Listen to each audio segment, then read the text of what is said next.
For writing code in HTML, CSS, PHP, or in any web programming language, you need editor. And there are plenty of editors out there on the internet which you can use to write very flexible code. Actually, it doesn't matter which type of editor you use.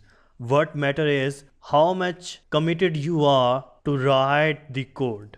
So you can use any type of editor to write the code. Even you can use the simple notepad in your computer.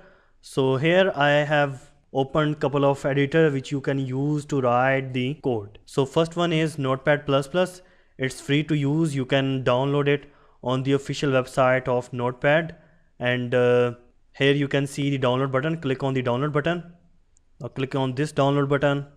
Start the download process. Now after downloading, just click on the downloaded file and install it. Select your language if you are installing the Notepad++. Next, agree their terms. Next, install. And now your software has been installing. Now click on the finish. Now finally, here is your Notepad++ for writing code. So in case if you want to see some other editor, I have been using Notepad++ and Komodo Active State for a long time. In all of my courses, you can download the Active State Komodo by the official website of activestate.com. It's one of the best editor. You can use this editor as well. Click on the download button if you want to use the Komodo IDE, and then you can choose the Windows or Macintosh Linux version according to your operating system. As I have already installed this editor in my computer, so I'm not going to download it. So it's completely up to you which editor you want to use in this course. You can use the free one Notepad++, or you can use the Komodo.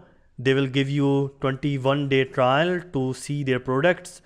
And some of the time students ask me that they are using Macintosh and they want to explore the variety in the Macintosh editors. So here is one more editor of Sublime. You can also use this Sublime editor from the website of sublimetext.com. We have this editor of brackets.io website where you can download this editor of brackets. It's also one of the popular editor. You can use the Code Lobster editor from the codelobster.com website as well. So these are the couple of suggestions for me, and for in this course we will be using the Notepad++ with Komodo IDE, and you can use any of the editor which you want. It's completely up to you. So let's dig into this course.